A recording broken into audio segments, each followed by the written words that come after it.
From this day forward, it's going to be only America first. America first. This is Michael Shear, White House correspondent for the New York Times.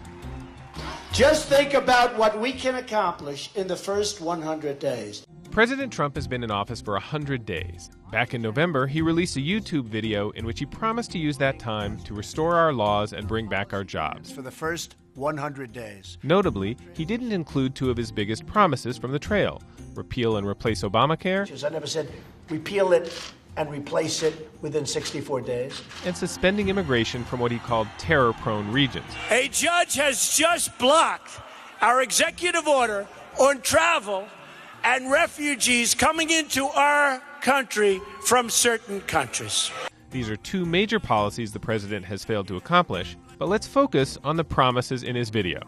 President Trump pledged to use executive action in 6 areas on his first day in the White House, and that gives us one yardstick to evaluate his performance as president. I am going to issue our notification of intent to withdraw from the Trans-Pacific Partnership. He made good on that promise on his first full workday in office.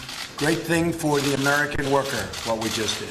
Mr. Trump has said he wants to negotiate bilateral trade agreements with individual countries to better protect American workers against competition from low-wage countries. The danger, according to critics, is that in the meantime, China will establish new economic relationships, expanding its sway over Asia and beyond. I will cancel job-killing restrictions on the production of American energy, including shale energy and clean coal. The president was a bit late to this promise, but he did get around to it in late March. You're going back to work. Signing executive orders lifting restrictions on the production of shale energy and beginning the process of unwinding President Obama's regulations that would have shut down dirty coal-fired power plants.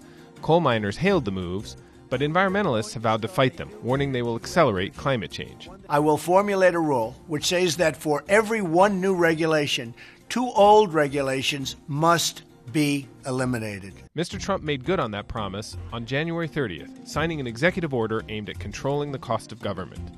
Critics say it hamstrings federal agencies as they confront safety concerns that may require regulation. I will ask the Department of Defense and the chairman of the Joint Chiefs of Staff to develop a comprehensive plan to protect America's vital infrastructure from cyber attacks. He has not done that yet, amid criticism that doing so would put the military at the center of cyber defense, angering companies in Silicon Valley. Mr. Trump did, however, include $1.5 billion in his budget proposal to harden critical infrastructure against cyber attacks. I will direct the Department of Labor to investigate all abuses of visa programs that undercut the American worker. He did that on April 18 in an executive order that also directed the Departments of Homeland Security, Justice, and State to investigate fraud and abuse connected with visa programs. Instead, they should be given to the most skilled and highest paid applicants, and they should never, ever be used to replace Americans. Mr. Trump says tougher visa rules will make the country safer. Critics say it will make it harder for companies to hire skilled labor from outside the United States. We will impose a 5-year ban on executive officials becoming lobbyists after they leave the administration.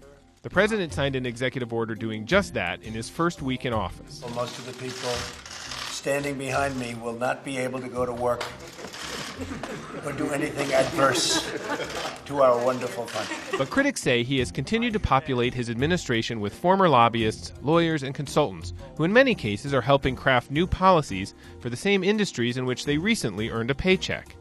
He has kept most of the promises he made in the transition video back in November. That's big stuff. But the broader impact of those promises will not be known for a long time. Will his trade actions protect jobs? Will the regulatory changes limit needed protections? Will the immigration review lead to more safety or just hiring difficulties? The answer to those questions will take a lot longer than 100 days.